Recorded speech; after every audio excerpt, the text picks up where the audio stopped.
Finally नमस्कार साथियों, स्वागत है आप सभी का अंकित इंस्पायर्स इंडिया पर। मैं हूं अंकित अवस्थी। आप है मेरे सामने एक ऐसे सेशन पर चर्चा करने के लिए जिस सेशन के बारे में शायद मैंने आप लोगों को बहुत बार पहले भी बातें बाजार की में चर्चा की है। यानी एक ऐसी घटना जो कि इस समय अडानी के लिए दुर्घटना से कम नहीं है, एक ऐसी घटना जिसकी वजह से इस समय ट्विटर पर अडानी ग्रुप टॉप पर ट्रेंड कर रहा है। एक ऐसी घटना जो कि आज के समय में हर पल बदल रही है, क्योंकि एक रिपोर्ट 24 जनवरी को प्रकाशित होती है और उस रिपोर्ट की वजह से अडानी ग्रुप को लगभग 1.5 लाख करोड़ रुपए का घाटा हो चुका है। यह रिपोर्ट हिंडनबर्ग रिसर्च के द्वारा प्रस्तुत की जाती है। तो आज के सेशन में हम आपको बताएंगे क्या है अल्टीमेटली यह मामला। चलिए शुरू करते हैं साथियों। अखबारों की सुर्खियों में जहां आप एक और लिखा देख रहे हैं कि Adani group share slide further, loss nearly ₹2 lakh crore. यानी आप सोचिए, जिस समय हमने थंबनेल डाला उस समय 1.5 लाख करोड़ के आसपास का डेटा था। मैं सेशन जब कर रहा हूं अपडेटेड, उस समय आपके पास 2 लाख करोड़ का घाटा दिखाई देता है। फिर थोड़ा और आगे चलते हैं, आपको 3.5 लाख करोड़ का 2 दिन के अंदर घाटा दिखाई देता है। यानी कुल मिलाकर के मतलब यह है कि अडानी ग्रुप के लिए एक रिपोर्ट किसी बम से कम नहीं है। एक ऐसी रिपोर्ट जिसके आने के बाद अडानी ग्रुप के शेयर प्राइसेस में लगातार गिरावट आती चली गई, और गिरावट थोड़ी बहुत नहीं, ऐसी जबरदस्त गिरावट आती चली गई साथियों कि यहां पर अडानी की नेटवर्थ 96.6 बिलियन डॉलर यानी कि 7.88 लाख करोड़ रुपए रह गई है। अडानी जहां दुनिया के तीसरे सबसे बड़े अमीर आदमी हुआ करते थे, फिलहाल वो दुनिया के चौथे बड़े आदमी हैं ब्लूमबर्ग के हिसाब से, और फोर्ब्स रिसर्च के अनुसार वो 7वें अमीर बने हैं। यानी तीसरे पायदान से फोर्ब्स ने 7वें नंबर पर डाल दिया है, ब्लूमबर्ग ने तीसरे से चौथे नंबर पर डाल दिया है। अमीरों की लिस्ट में इनका नाम गिरकर नीचे आ गया है। अडानी एंटरप्राइजेस के 20,000 करोड़ रुपए का जो फॉलो ऑन पब्लिक ऑफर खुला था, आपको जिसके लिए मैंने सेशन भी किया था कि इसका एफपीओ आने वाला है, जिसमें 20,000 करोड़ रुपए मार्केट से उगाए जाएंगे, जहां शेयर प्राइसेस 3175 रुपए के आसपास रखी गई थी, वो गिर करके 2,768 रुपए रह गया है। लगातार शेयर के अंदर 18% की गिरावट सेम डे पर दर्ज की गई। साथियों, यह बहुत बड़ी बात शेयर मार्केट के लिए है। अडानी के शेयर में लोअर सर्किट लगा दिया गया है। दैट मींस अडानी के शेयर को आप चाहेंगे उससे नीचे दाम पर बेचना तो नहीं बेच पाएंगे। ऐसा आफ्टर ऑल क्या हुआ कि अडानी की नेटवर्थ जहां 25 जनवरी को 9.2 लाख करोड़ रुपए थी, वो आज घट करके 7.76 लाख करोड़ रुपए रह गई।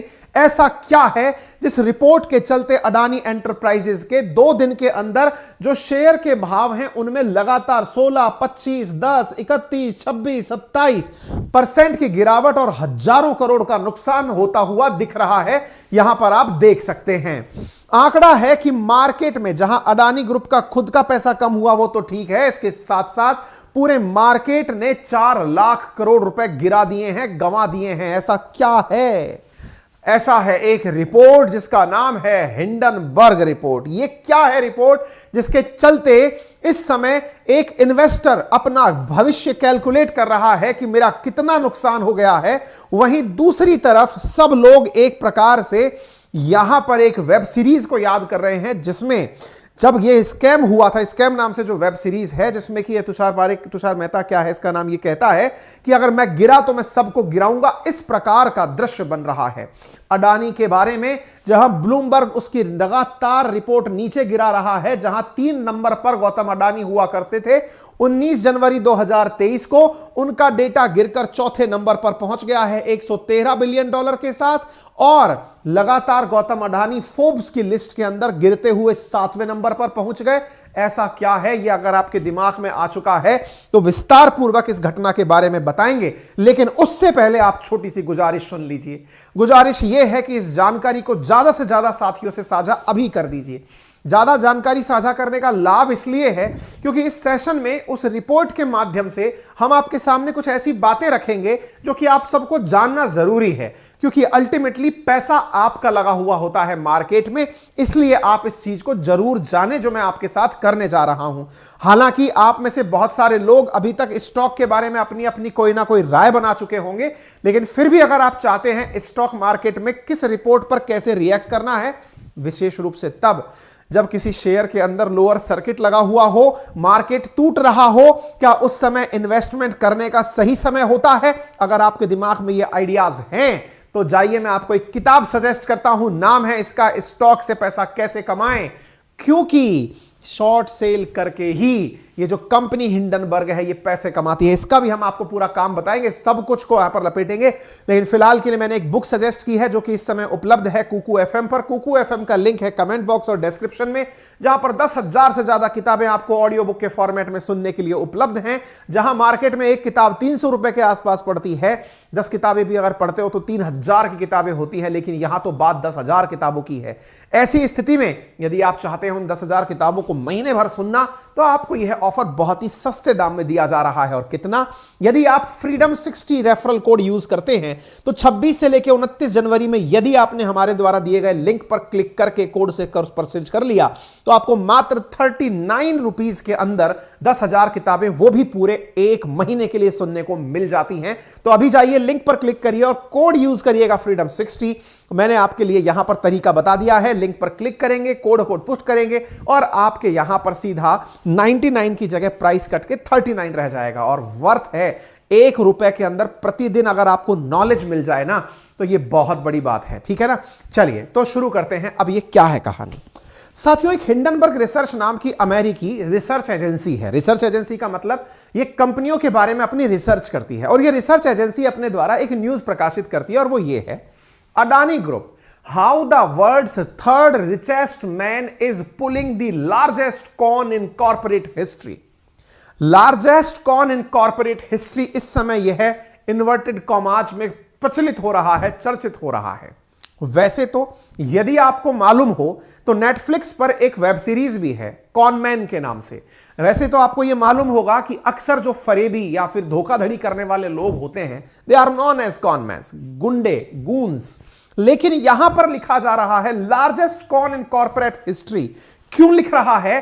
क्योंकि यह पूछना चाहता है कि इसने कैसे एक कॉर्पोरेट काम को, कॉन्ग्लोमरेट को इतना बड़ा बनाने के लिए कितने गलत प्रकार के काम किए। आप सोचकर देखिए, इस कंपनी के द्वारा अडानी के ऊपर 88 सवाल दागे गए हैं। इस कंपनी के द्वारा 100 पेज से अधिक की एक रिपोर्ट तैयार करके मार्केट में फ्लोट की गई है। इस हिंडनबर्ग रिसर्च, जो कि एक अमेरिकी रिसर्च एजेंसी है, जो कि अकाउंट्स या फिर यह समझिए कि मतलब सीए सीएफए टाइप के जो लोग होते हैं उनसे बनी हुई एक कंपनी है, जिसने अपने द्वारा जब रिपोर्ट निकाली तो उसने खुद यह दावा किया है कि हमने अडानी पर रिसर्च करने में पूरे 2 साल लगाए हैं, 100 पन्ने से अधिक की रिसर्च प्रकाशित की है, ना जाने कितने ही देशों की हमने यात्रा की है यह जानने के लिए कि यह व्यक्ति कितना बड़ा फ्रॉड है। तीसरी बात, इसने यह भी दावा किया है कि जो हमने बातें की हैं उसके बारे में हमने लगभग 74 साइटेशंस उपलब्ध कराई हैं। साइटेशंस का मतलब हुआ कि आप जिनके प्रमाण देख सकते हैं कि देखिए ये रहा प्रमाण, ये इसलिए फर्जी है।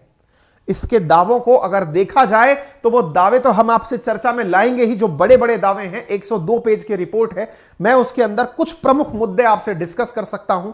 इंटरेस्टिंग फैक्ट यह है, 24 तारीख को यह रिपोर्ट आई, 26 तारीख को अडानी द्वारा रिप्लाई किया गया, और रिप्लाई में यह कहा गया कि इन्होंने हमारी साख को गिराने का प्रयास किया है, हमें नीचे गिराने का प्रयास किया गया है। लेकिन आपको जानकर आश्चर्य होगा कि यह जो गिराने करने का जो प्रयास हो रहा है, इस प्रयास के अंदर उस कंपनी ने कहा कि इन्हें हमारे बारे में कुछ कहने को मिला ही नहीं। अर्थात हिंडनबर्ग रिसर्च इतनी आक्रामक होकर चुनौती दे रही है कि अडानी को लगता है कि हम गलत हैं, तो अमेरिका में आपका स्वागत है, आइए हम पर केस करिए, हम आपसे केस लड़ने के लिए तैयार हैं।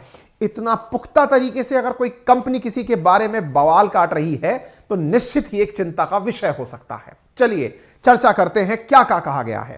कंपनी दावा करती है कि फॉरेंशियल फाइनेंशियल रिसर्च के एक्सपर्ट हैं ये लोग और इनके पास दशकों का अनुभव है। हालांकि इस कंपनी की खुद की स्थापना 2017 में हुई है, लेकिन खुद के बारे में बताते हैं कि इन्हें 10 साल का अनुभव है और इन्होंने ना जाने बहुत सी कंपनियों के बारे में ऐसे ही रिसर्च प्रकाशित की हैं।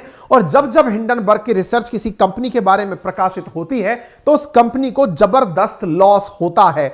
ऐसे ही बहुत से उदाहरण हैं, जैसे HF फूड या फिर रियॉट ब्लैकचेन या WINS Finance, China Metal Resources Utilization आदि तमाम कंपनीज हैं जिनके बारे में दावा किया जाता है कि जब हिंडनबर्ग रिसर्च उन पर रिसर्च करता है तो फिर लोगों का मामला या देखने का परिदृश्य बदल जाता है। हालांकि विकिपीडिया और रिसोर्सेज पर प्राप्त जानकारी के अनुसार इस कंपनी की स्थापना 2017 में तो हुई है, लेकिन 2021 में इसके पास मात्र 5 एम्प्लॉय थे।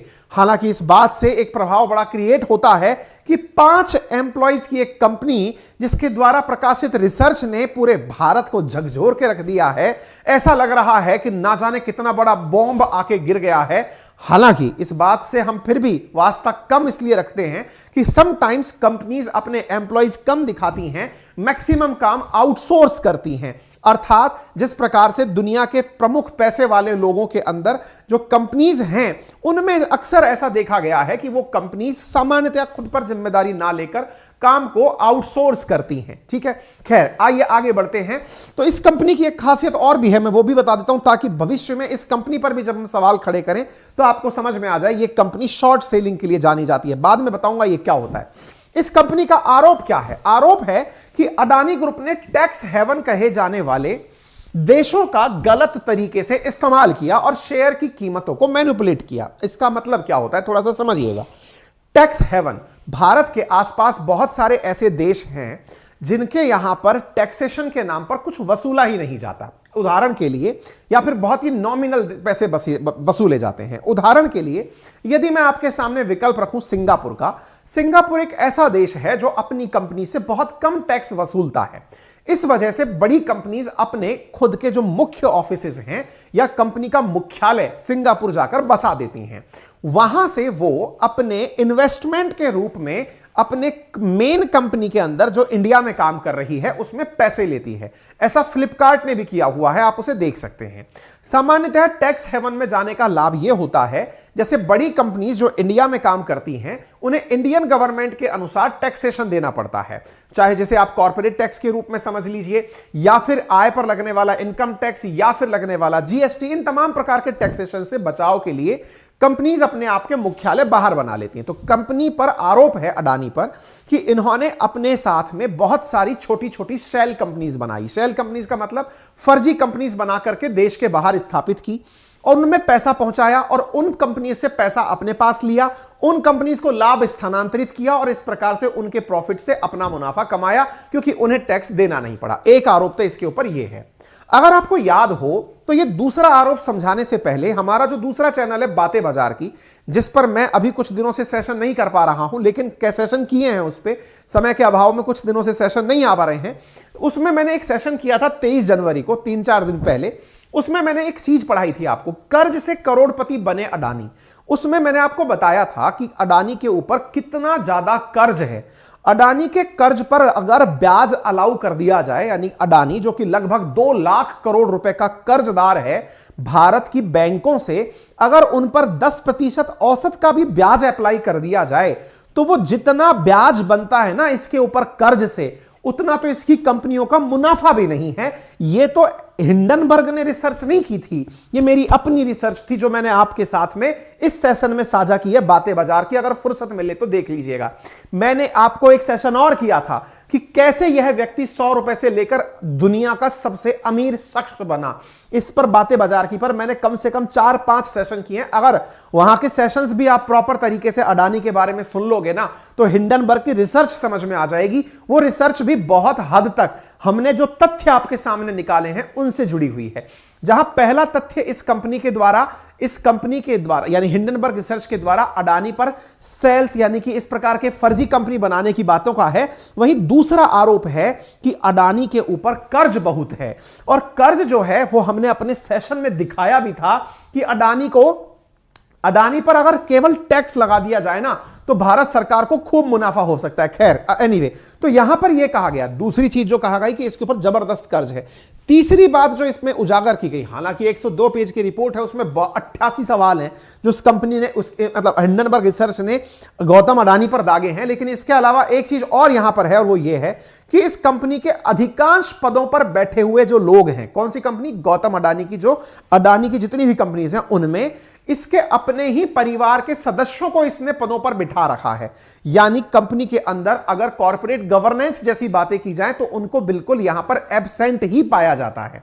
ऐसी यहां पर चीजों का ऊपर आरोप है कि यहां पर कस्टम टैक्स से चोरी, फर्जी इंपोर्ट डॉक्यूमेंटेशन और अवैध कोयले का इंपोर्ट करने का जो आरोप है वो इनके भाई राजेश अडानी पर है, और वो इनकी कंपनी के ग्रुप एमडी हैं। तो ग्रुप एमडी पर जब टैक्स चोरी आदि का आरोप है और वो अडानी में काम कर रहा है, इससे आप ये पहचान सकते हैं कि ये कंपनी क्या क्या फ्रॉड कर रही होगी। इतना ही नहीं, गौतम अडानी के बहनोई समीरो वोरा का नाम डायमंड ट्रेडिंग स्कैम में आने के बाद भी जो अडानी का ऑस्ट्रेलिया डिवीजन है उसका वो एग्जीक्यूटिव डायरेक्टर बना हुआ है।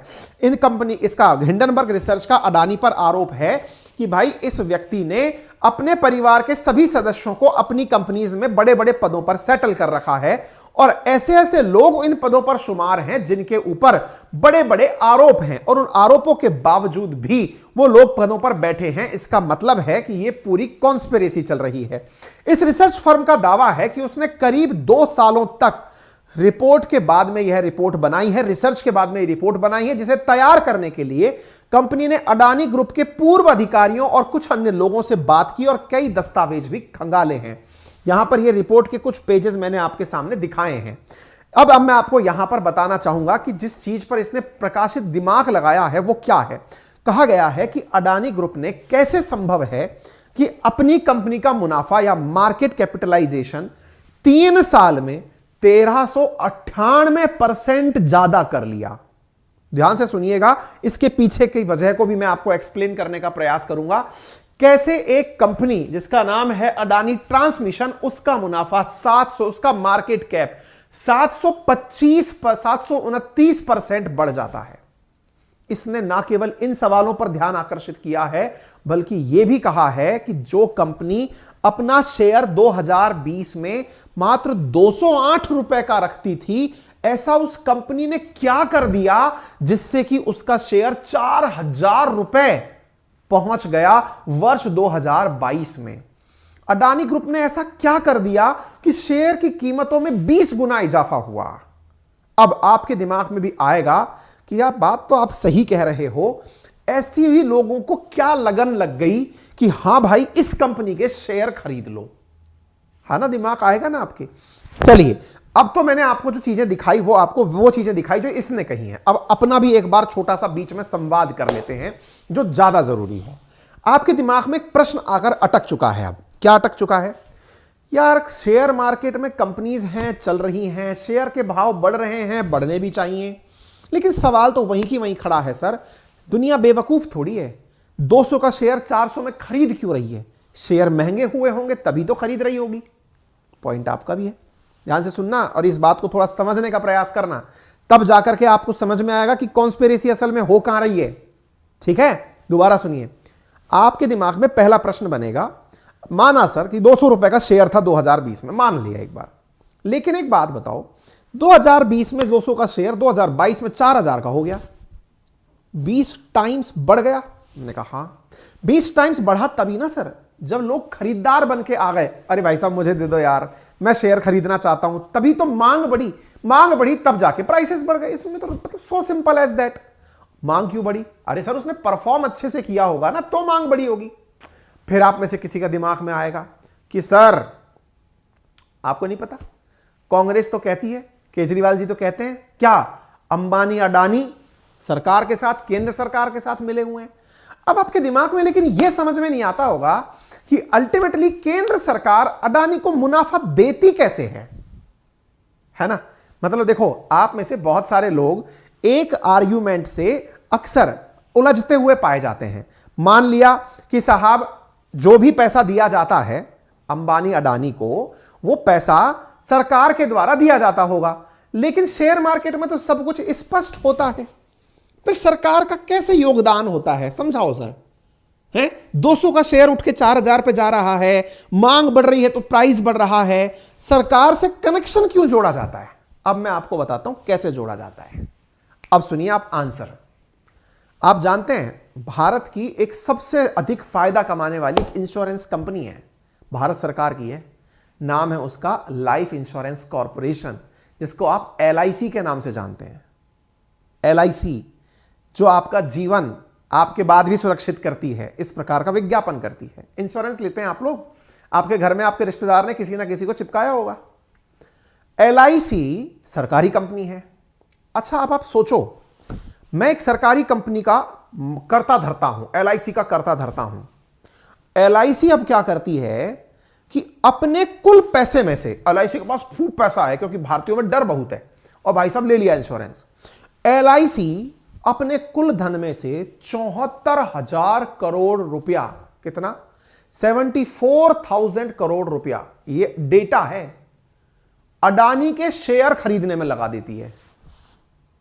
आप और हम कितने पे अटके हुए थे? 200 रुपए प्रति शेयर पे, 4,000 रुपए प्रति शेयर पे एक आध शेयर खरीद के राजी हो रहे थे। यहां कितना हो रहा है? 74,000 करोड़ रुपीस अडानी के शेयर परचेज करने में LIC लगा देती है। आपका दिमाग भन्ना जाएगा, क्या बात कर रहे हो सर? हाँ भाई साहब, ये कौन ने परमिशन दी होगी? सरकार ने। ऐसी सरकार का नाम थोड़ी जुड़ जाता है भाई। अच्छा ये खेला हो रहा है।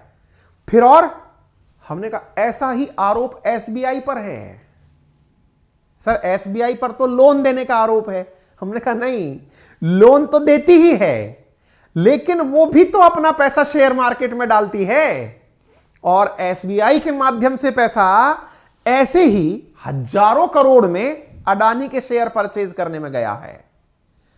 मतलब सर ये कंपनीज खुद जाके अडानी के शेयर खरीद ले रही हैं। हमने कहा हां।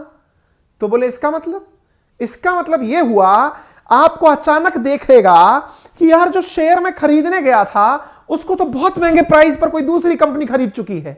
मार्केट में तो जनाब शेयर की कीमत मांग और आपूर्ति पर ही तो चलती है, डिमांड और सप्लाई पर ही तो चलती है। मार्केट में अगर सप्लाई कम है, डिमांड ज्यादा है, डिमांड LIC और उसने बढ़ा दी साहब। डिमांड बढ़ गई, आपकी सप्लाई कम थी, शेयर प्राइस ऊपर चले गए। आप और जैसे हम जैसे लोग जो हैं वो राजी हो गए, अरे वाह गजब हो गया, ये तो शेयर खरीदो, चढ़ गया ऊपर। आया कुछ खेला समझ में? पॉइंट नंबर 1 बहुत गहरा पॉइंट है ये। ऐसे तो किसी भी कंपनी को कभी भी आसमान में टिकाया जा सकता है, आशीर्वाद भगवान रूपी सरकार का चाहिए। और पैसा ही भगवान है। तो बोले मतलब सरकार ने कह दिया LIC से, सरकार ने कह दिया SBI से, सरकार ने कह दिया सरकारी बैंकों से, जाओ और जाकर अडानी के शेयर खरीदो। अडानी के शेयर खरीदे, अडानी के शेयर आसमान में, जनता पागल हो गई। और यार 200 का शेयर मेरा आज 500 का हो गया, ले ले भाई, ले ले फटाफट ले ले। फिर 500 वाला भाई ने हड़कंप मचाया, कल रातों में और एक बैंक ने सरकारी शेयर खरीद लिया। ये लो जी, चढ़ गया मार्केट, हो गया अडानी करोड़पति। सर ये तो तगड़ा खेला है। आपको दिखाई दे गया, आप तो बड़े ज्ञानी आदमी हैं। सरकार को नहीं दिखाई देता। सरकार को भी दिखाई देता है। आरोप भी तो यही लगते हैं। सरकार की कृपा होने का मतलब क्या होता है? दूसरा तरीका सुनिए अब आप। एक तो हुआ ये कारण जिससे सरकार के द्वारा कैपिटलाइजेशन इतना बढ़ गया। आप सोचेंगे ना, कईयों के दिमाग में आता होगा, सर हमारे तो ये समझ में नहीं आता अडानी इतना पैसे वाला बन कैसे गया रातों रात। आप और हम में से कई साथी तो इस कारण से कंफ्यूज होते हैं, इतना पैसा ले कहां से लिया, कमा कहां से लिया इसने। चलो अब मैं वो बताता हूं कमा कैसे लिया। कमाते ऐसे नहीं है, मैं थोड़ी सी आपको ना कैलकुलेशन समझाता हूं, समझना। देखो, अरे भैया चल जा यार, आपको एक छोटी सी कैलकुलेशन समझाते हैं, फिर हम आगे बढ़ जाएंगे। भाई देखो, हमारा पेन ही नाराज हो रहा है, चलना नहीं चाह रहा है अडानी के नाम पे। देखो मुद्दा क्या है, मैं आपको बताता हूं। मान लो ये पाई है, ठीक है ना। अडानी पैसे वाला कैसे बना, मैं आपको एक ही लाइन में समझा देता हूं, आपको सारा खेला समझ में आ जाएगा। ये अडानी की कंपनी है, मान लो उसकी वैल्यू थी 100 करोड़ रुपए। कितनी थी? 100 करोड़ रुपए। 100% मालिक था अडानी, ठीक है।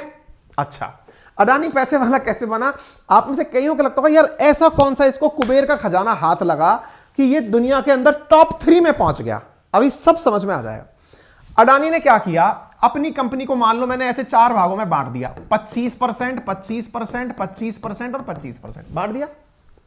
अडानी ने कहा कि ये 3 हिस्से तो मैं अपने पास रखूंगा, कौन रख रहा है इन 3 हिस्सों को? मिस्टर अडानी रख रहे हैं। ये बाकी बचे जो 25% है ना, इनको अडानी ने कहा कि जाओ इसे अब दुनिया में बेचते हैं। अडानी गए दुनिया में थे आप और हम जैसे कलाकार। हमसे कहा कि अंकित अवस्थी 5% शेयर मैं आईपीओ में लेके आ रहा हूं। आईपीओ क्या होता है? Initial public offering. देखिए मैं एक बात बताना चाहूंगा, अगर आपको शेयर मार्केट की कोई सी भी जानकारी चाहिए ना, तो हमारा दूसरा चैनल है बातें बाजार की, उसमें हमने ये सब बातें डिटेल में समझा रखी हैं। फिर भी यहां पर आप नए हैं तो समझ लीजिए। अब क्या हुआ, 5% आईपीओ में निकाला। 5% आप में से कुछ लोगों को लगेगा अरे सर जी ये तो आप ही खरीद लोगे 5%। तो 5% टेक्निकली तो 5 करोड़ का हुआ। उदाहरण के लिए समझना इस बात को। मैंने कहा नहीं भाई, अभी खेला होने जा रहा है, अब तुम्हें तो वेट करो। कैसे? 5% को 1 लाख शेयरों में बदल दिया। कितने शेयरों में बदल दिया? 1 लाख शेयर में। कैसे बदल जाएगा सर 1 लाख? मैंने कहा यार गजब बात कर रहे हो, मैं तो 1 रुपये को भी 1 लाख भागों में बांट सकता हूं। ये तो मेरे ऊपर है, मैं कितना भागों में बांटता हूं। 0.0001 लिखना है तो इतना ही तो करना है। बोले अच्छा, अब सर एक बात बताओ, 1 लाख शेयर में मैंने 5% को बांट दिया, अभी भी तो 20% बच रहा है ना? मैंने कहा हां बच रहा है। तो मैंने कहा अब खेला होने जा रहा है। खेला क्या? अब आती है एक कंपनी जिसका नाम है एसबीआई, एक और कंपनी आती है जिसका नाम है एलआईसी, और वो आकर कहती है कि अडानी बाबा, बोले हां मुझे आपके 10% भागीदारी चाहिए। कौन बोला? एलआईसी बोला। कितने में चाहिए बताओ? अब ये खोपड़ी खुजाल रहा है कि यार 100 करोड़ का जब 100% है तो टेक्निकली तो मेरा 10 करोड़ का 10% हुआ, पर मेरे ऊपर तो कृपा है। तो एलआईसी कहती है कि मैं आपका 10% 50,000 करोड़ में खरीदती हूं। कितने में खरीद लिया? 50,000 करोड़ में। जाओ जियो, जा सिमरन जी ले तेरी जिंदगी। फिर से सुन लेना, 50,000 करोड़ में 10% हिस्सा खरीद लिया। किसका? एलआईसी का। जब 10% की वैल्यू 50,000 करोड़ है तो भाई दिमाग लगाओ, 100% की वैल्यू कितनी कंसीडर की जाएगी? 5 लाख करोड़ रुपया। अब आई बात समझ में? अचानक अडानी की वैल्यूएशन 100 करोड़ पे जो आदमी चल रहा था, एलआईसी ने आकर 50,000 करोड़ में इसका 10% हिस्सा खरीद लिया। बिका 10% ही है, लेकिन 10% से ही तो बाकी बचे कि आप भाव लगाओगे। मार्केट वैल्यू हो गई 5 लाख करोड़ रुपया। अचानक अडानी रॉकेट हो गया, जूम पहुंच गया साहब। समझ में आ गया? एलन मस्क की गद्दी हिल गई। अब दूसरा तरीका, यहां पर एलआईसी ने भाव चढ़ाए इसके। आप अपना शेयर लेने के लिए खड़े थे, 5% शेयर खरीदूंगा मैं तो। 5% में 1 लाख शेयर हैं, पहुंच गए हम लेने।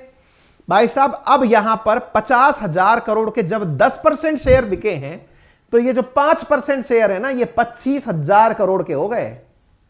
और 25,000 करोड़ के शेयर है ना, अगर वो 1 लाख शेयर हैं तो आप सीधा सीधा हिसाब लगा के देख लो, एक शेयर भी अब आपको हजारों करोड़ में मिलेगा, 1000 रुपए में मिलेगा। 25,000 गुणा में करोड़ कर दो, 7 जीरो उसकी 3, 10 जीरो, 10 जीरो में से 5 घटा दो, लगभग 10,000 करोड़ की 20,000 रुपए के आसपास का एक शेयर मिलेगा। आ गई बात समझ में? कैसे बढ़ी मार्केट वैल्यू? उम्मीद है आपको थोड़ा बहुत झलक मिल गया होगा। हालांकि मैंने जो वैल्यू रखी है 100 करोड़, ये बहुत नॉमिनल वैल्यू रखी है। कंपनी की वैल्यू इतनी भी कम नहीं होती है, इतने में तो शायद उसको लिस्टेड भी ना करने दिया जाए। मान लो यहीं पर यह वैल्यू 100 करोड़ की जगह 10,000 करोड़ होती, अब उसको आप इस प्रकार से कैलकुलेट कर लो, मार्केट वैल्यू ऐसे बढ़ती है। ठीक है, उम्मीद है आपको समझ में आ गया होगा। इस कंपनी ने, ये जो दूसरी हिंडनबर्ग रिसर्च है, इसने यही आरोप लगाया है इनके ऊपर कि इन्होंने असल मायने में चीजों का मैनिपुलेशन किया है। मैनिपुलेशन कैसे? अपने कॉन्टेक्ट्स के दम पर अपनी वैल्यू बढ़ा ली। ऑब्वियस सी बात है, किसी की भी कृपा हो जाए, सरकार जिस पर कृपा कर दे उसके तो भाव आसमान में चले जाएंगे। आप और हम जहां पर सस्ते शेयर खरीदने 200 रुपए के गए थे, वो तो 4,000 का हो गया। अब दूसरा पॉइंट सुनिए। एक तरीका तो यह हुआ सरकार का इन्वेस्टमेंट मिलने का, यह तो समझो सीधा सीधा उसकी झोली में पैसे भरने जैसा हो गया कि ले जा, जी ले अपनी जिंदगी, तेरे मन में आए जो कर इस पैसे से। ठीक है साहब, अडानी दुनिया खरीदने निकल लिए। अब दूसरा तरीका, अडानी को क्योंकि ये है प्यास है बड़ी, तो अडानी को ये पैसा भी कम लगा कि यार एलआईसी के 74,000 करोड़ से क्या होगा है, इससे कुछ नहीं होता सर जी, कुछ और बढ़ा दो। तो बैंकों को आदेश दिया गया, तुम्हें दिखता नहीं है कितनी बड़ी कंपनी बन गई है, बिलियन डॉलर में चल रहा है जिसका हिसाब है, तुम लोगों से कर्जा नहीं दिया जाता उसको। सर कितना कर्जा दें जरा बताइए। बैंकों को आदेश दिया गया कर्जा दो इसको, कर्जा दें। सर कितनी बड़ी कंपनी हो चुकी है, तुमको दिखता नहीं जिसमें LIC ने पैसा लगाया हो, सोचो कितनी बड़ी कंपनी होगी। सर हाँ सही कह रहे हो आप, तो बहुत बड़ी कंपनी होगी, कर्जा दो इसको। कर्जा कितना? 2 लाख करोड़ रुपए का बैंकों ने दे दिया कर्जा। कितने का? 2 लाख करोड़ रुपए का दे दिया बैंकों ने कर्जा। तो ऐसे ही थोड़ी जमीन से अर्श, फर्श से उठकर अगर अर्श का सफर हो तो आशीर्वाद जरूरी है, और वो रिसर्च यह कंपनी बता रही है। उम्मीद है आप लोगों को यह बात समझ में आ रही हो।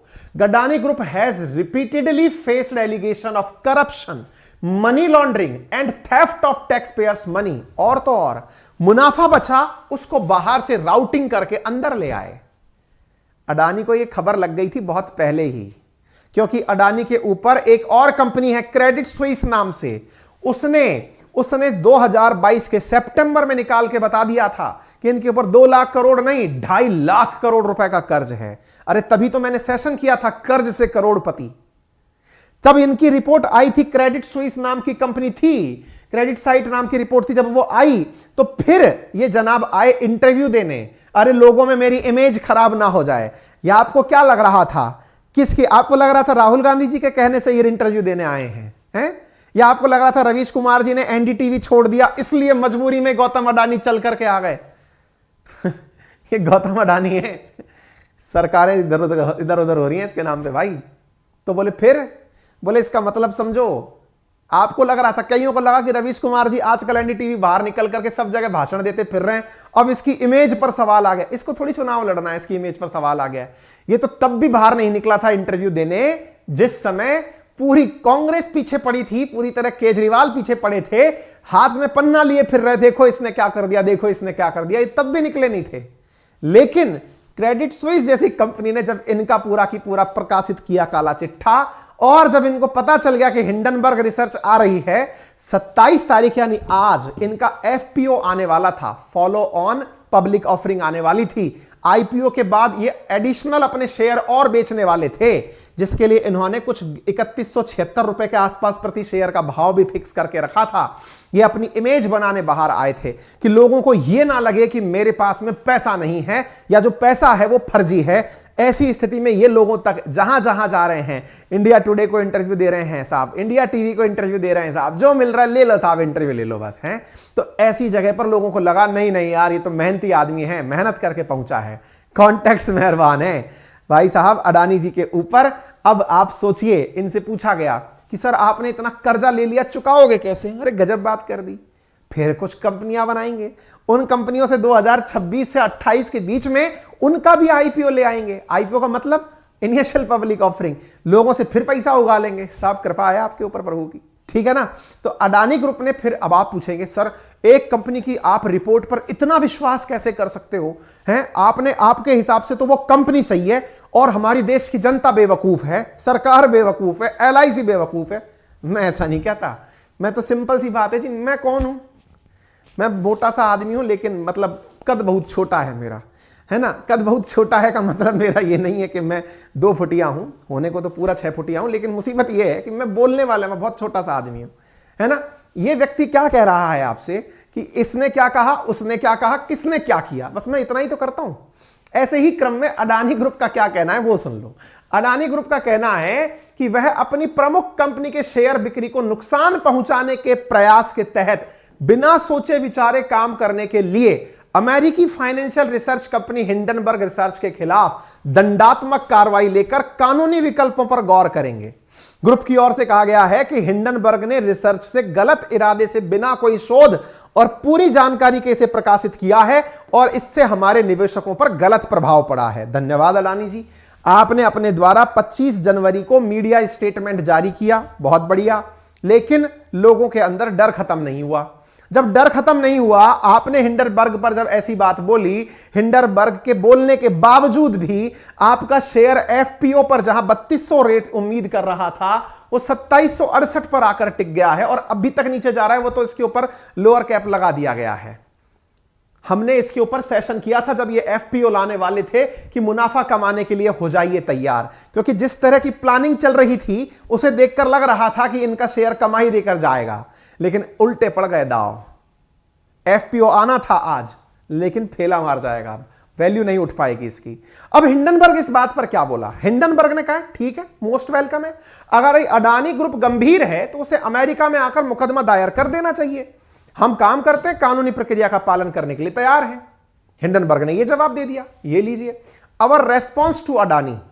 88 ट्वीट किए, 88 ट्वीट में 88 सवाल, किसी का भी जवाब ट्वीट पे ही दे दो, मान जाएंगे। आपको इतना नुकसान हो रहा है तो आ जाओ ना खुल के सामने, हमारी रिपोर्ट में जो बातें कही हैं उससे इतना जल्दी मामला क्यों बिखर गया आपका, सामने आ जाओ। समझ गए आप? फिर आपके दिमाग में एक सवाल आएगा, इस सब को जानने के बाद कांग्रेस क्या कह रही है? कांग्रेस ने सीधा कहा सीबीआई जांच करवाओ, आरबीआई और सेबी से कहो जांच करे, सेबी और आरबीआई जांच करे। तो ऐसी स्थिति में कांग्रेस ने कह दिया कि जब एलआईसी अडानी ग्रुप में 77,000 करोड़ रुपए लगाती है, अडानी एलआईसी को 23,500 करोड़ का नुकसान हुआ है आज ही आज में। वो जनता का पैसा है, आपने अपना भविष्य सुरक्षित करने के नाम पर जिसको पैसा दिया हुआ है वो है। Adani group that has paid 53,000 against 77,000 crore, इतने का नुकसान एलआईसी को हो चुका है। क्यों? वैल्यू नीचे आ गई। तो इसका मतलब यह हुआ कि एलआईसी का पैसा आपका पैसा है जो डूब रहा है। इतना ही नहीं, LIC bets on Adani over 2 years steadily increase holding. आप यहां देखिए एलआईसी के पास कितना परसेंटेज इनका बढ़ता चला गया। LIC losses 18,000 crore in just 2 days। Adani group stock crash, ये मार्केट में न्यूज चल रही है। ऐसी स्थिति में जयराम रमेश जी के द्वारा यहां पर पूरी रिपोर्ट लिखी गई है। यहां पर 74,000 करोड़ का डेटा है। उन्होंने कहा है कि हमारे देश का पैसा इस तरह से लुटाया जा रहा है सरकार के द्वारा। आप में से कुछ लोग आप पूछना चाहेंगे सर आपकी क्या राय है? हमने कहा देखो, सेबी ने इस बारे में जानकारी जुटाना शुरू कर दिया है।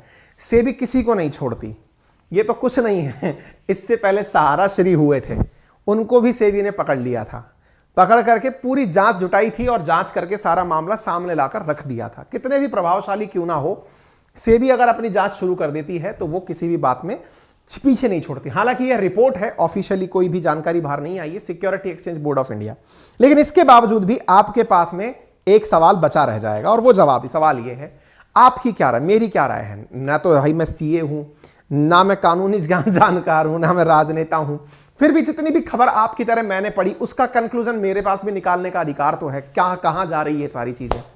देखो, सबसे पहली चीज तो ये है, इंडिया का जो मार्केट है ना, शेयर मार्केट, वो बड़ा ही वॉलेटाइल मार्केट है। केवल इतनी सी सूचना आ जाए ना कि वहां पर तेज तरीके से भूकंप आया, भूकंप नेपाल में आया होगा, इंडिया में शेयर मार्केट नीचे गिर जाएगा। मतलब एक तो जैसे जंगल में शेर आया कह के कोई चिल्लाता है ना, जंगल में शेर आ गया, धड़ाम से भाई सब लोग भागना शुरू, अरे भागो रे, अरे वो जंगल में आया है, घर में नहीं आया है, लेकिन अरे शेर आ गया, शेर। एग्जैक्टली एक तो इंडिया का share market over reactive market है, यानी बहुत ज्यादा रिएक्ट करता है तेजी से।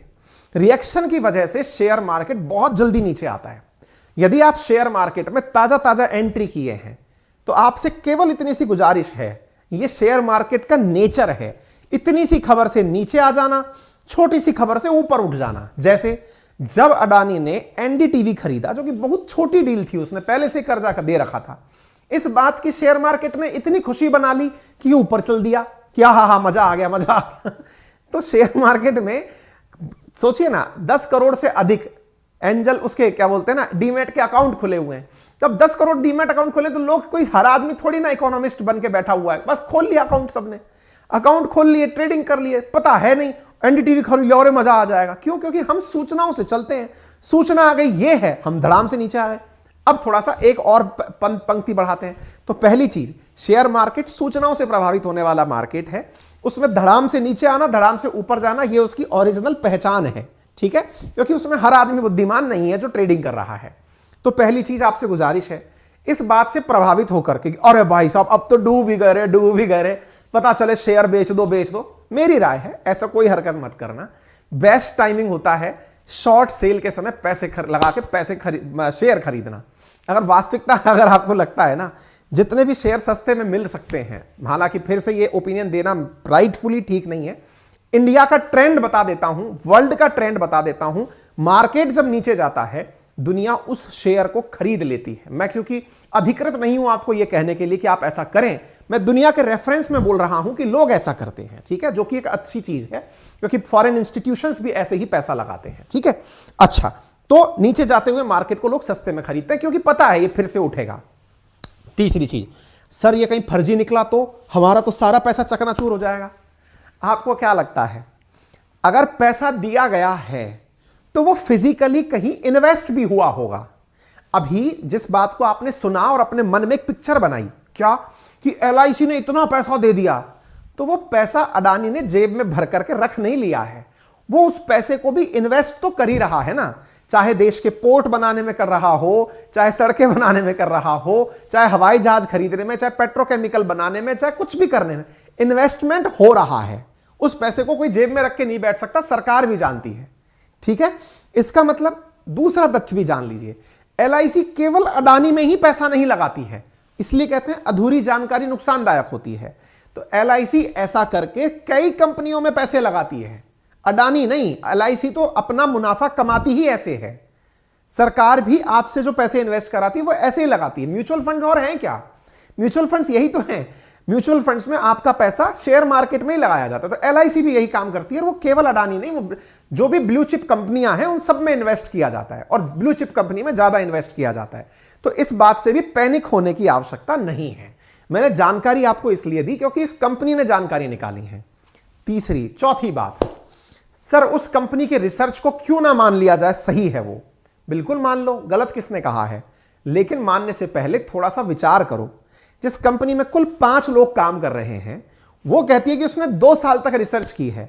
तो मैं ये कहता हूं कि इंडिया की जितनी भी ऑडिट फर्म्स हैं, इंडिया के अंदर इतनी सारी एजेंसीज हैं, वो भी तो कुछ ना कुछ पन्ने पड़ती होंगी ना। हां, मार्केट में एक जो चीज नेगेटिव होती है वो होता है ओवर वैल्यूड होना, ज्यादा भाव चढ़ा देना। ऐसा तो आप करते हैं समटाइम्स। जिस चीज की जो रियल वैल्यू होती है उससे ज्यादा वैल्यू आप हाइप क्रिएट करके कर देते हैं। जैसे इन दिनों सोशल मीडिया पर जो भी व्यक्ति सुपरस्टार होता है वो ओवर हाइप्ड होता है। कभी पता चलता है कि किसी एक्टर को आपने ओवर हाइप दे दिया, पता चलता है किसी एंकर को ओवर हाइप दे दिया, पता चलता है कभी किसी, मतलब अभी जैसे मैं छोड़ो, इन पर टिप्पणी नहीं करूंगा, आप समझ जाइए कि मतलब जिस तरह से चीजें चलती है ना, ओवर हाइप्ड होती हैं, मतलब ज्यादा बढ़ा चढ़ाकर पेश करने वाली होती हैं। तो आपसे मेरी छोटी सी गुजारिश ये है, कृपया करके इस समय पर ज्यादा पैनिक करने की आवश्यकता नहीं है। मार्केट है वो ऐसे ही रिएक्ट करता है, ये इसकी फितरत है, ठीक है। चलिए अभी के लिए इतना ही। अब मैंने इतनी अच्छी जानकारी आपको दे दी, बदले में कुछ तो मांगने का हक मुझे भी है। हालांकि मैं अडानी नहीं हूं जो आपसे कहूं कि मेरा IPO ले लो। मैं केवल इतना कह रहा हूं कि वीडियो की बटन बगल में एक लाल रंग का बटन है जिस पे लिखा है सब्सक्राइब, उसे दबा दीजिए। उसका कलर चेंज हो जाता है आपके दबाते ही, पैसा कुछ लगता नहीं है, उसमें कोई पैसा नहीं लगता है। सब्सक्राइब करने का बटन बोलते हैं। और तो और, अगर आपको मेरी बात थोड़ी सी भी लगी कायदे की है तो इसमें एक शेयर का ऑप्शन है, उसमें भी कोई पैसा नहीं लगता, उसे शेयर कर दीजिए। एक थम्स अप का सा बटन है, उसे दबा दीजिए। वो लाइक करने का बटन है, उसमें भी कोई पैसा नहीं लगता। यानी मैंने जो भी जानकारी आपको बताई वो सब मुफ्त की है, ठीक है। तो आप इतनी कृपा तो हम पर बरसा ही सकते हैं। बाकी तो आपको जो पैसा देना है वो यहां देना है। 39 रुपए में 10,000 किताबें पूरे 1 महीने के लिए कुकू FM पर, लिंक कमेंट बॉक्स में दिया गया है, वहां जाकर फ्रीडम 60 कोड लगाकर डाउनलोड कर लीजिए, ठीक है। बहुत बहुत धन्यवाद। अपना ख्याल रखें, बड़ों का सम्मान करें, छोटों को प्यार दें, और अपना व्यक्तित्व इस प्रकार से विकसित करें कि महिलाएं आपके साथ सुरक्षित और सम्मानित महसूस करें। धन्यवाद।